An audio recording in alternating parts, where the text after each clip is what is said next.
टूटा हुआ दिल ड्रामे की अगली किस्त में आप देखेंगे कि उष्णा बहुत बड़ी बेवकूफ़ी करने जा रही है। लालच में आकर अपनी ज़िंदगी बर्बाद करने जा रही है। अपनी दोस्त की बातों में आकर चुपचाप अपने माँ बाप को बताए बगैर दुबई जाने के लिए तैयार है। अपने माँ बाप के लिए शॉपिंग करती है, बाप के लिए सूट खरीदती है। शुजात साहब उष्णा का लाया हुआ सूट पहनते और नीली बहुत खुश होती है कि अब्बा ये आप पर बहुत सूट कर रहा है। उष्णा भी अपने बाप को अपने लाए हुए जोड़े को पहने देख खुश होती है। इनके जाने के बाद वो रोती है कि अम्मा और अब्बा को मैं इतना बड़ा दुख देकर कैसे जा सकती हूँ, लेकिन अगर मैंने ये अपॉर्चुनिटी गंवा दी तो मैं बहुत पछताऊंगी और मैं पछताने वालों में से तो बिल्कुल भी नहीं हूँ। वो इस एग्रीमेंट पर साइन कर देती है। फाइल लेकर बॉस के ऑफिस देने के लिए आ रही है। जब ऑफिस में बॉस को अपने क्लाइंट से बात करते सुन लेती है। बस आप बेफिक्र रहें, जैसे ही ये लड़की हमारे ट्रैप में आती है आपका काम हो जाएगा।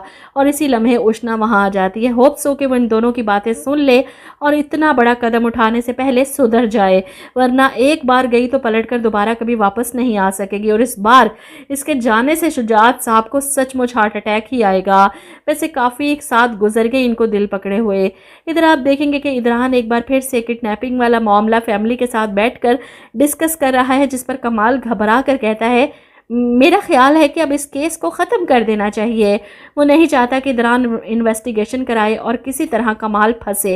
ऐसे में गयूर साहब कमाल से कहते हैं कि पता तो करवाना होगा कि आखिर वो शख्स कौन था जो इरहा को स्कूल से लेकर गया। इस पर कमाल घबरा कर कहता है अगर ऐसी बात है तो फिर आप मुझ पर छोड़ दें, मैं खुद ही इस सब के बारे में पता करवा लूँगा। समीन कमाल को घूर कर देखती है क्योंकि थोड़ी देर पहले वो इस मामले को ख़त्म करने की बात कर रहा था और अब खुद पेशकश कर रहा है कि वो अपने तौर पर इन्वेस्टिगेशन करेगा। इस सब के पीछे कमाल की कोई साजिश है क्योंकि वो इतना मुखलिस इंसान नहीं, इसलिए समीन चौंक जाती है। इधर आप देखेंगे कि समीन इरहा को तैयार कर रही है और साथ ही से कहती है मैं आपसे एक बात पूछूं इरहा, अगर कभी आपकी रियल मामा वापस आ गई तो आप मुझे छोड़कर चले जाओगे? ये सुनकर इरहा फ़ौरन मासूमियत से जवाब देती है नहीं बाबा बोलते हैं वो कभी वापस नहीं आएंगी। इदरान इन दोनों की बातें सुन रहा था और समीन के इस सवाल को भी समझ रहा था कि वो इरहा को अरीज के पास नहीं जाने देना चाहती। इधर आप देखेंगे कि शुजात साहब के जरिए शाजिर अपने बाप से माफ़ी हासिल करने में कामयाब तो हो चुका है और अपने घर भी वापस आ गया, लेकिन हसन साहब ने अभी तक इसे दिल से माफ़ नहीं किया। शाजिर की माँ अपने शोहर के दिल से बदगुमानी निकालने के लिए कहती हैं कि अगर वो पैसे लेकर भागा था तो अब सब कुछ चुका भी तो रहा है ना।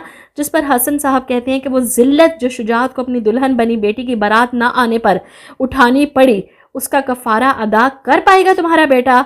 शाहजिर ये सारी बातें सुन रहा था। कफ़ारा तो वो अदा करना चाहता है समीन को वापस हासिल करके। इधर समीन इदरान से इजाज़त लेकर अपने पेरेंट्स से मिलने जा रही है, लेकिन जाते हुए इदरान से कह जाती है कि आप कमाल से इन्वेस्टिगेशन की जिम्मेदारी वापस ले लें क्योंकि मुझे उस शख्स पर बिल्कुल भी भरोसा नहीं, आप अपने तौर पर सब पता करवाएं। समीन अपने घर जाएगी और वहीं इसकी मुलाकात शाजिर से भी हो जाएगी क्योंकि पड़ोस में तो घर है शाजिर का और अब गलत फहमियों का एक नया बाब शुरू होने जा रहा है।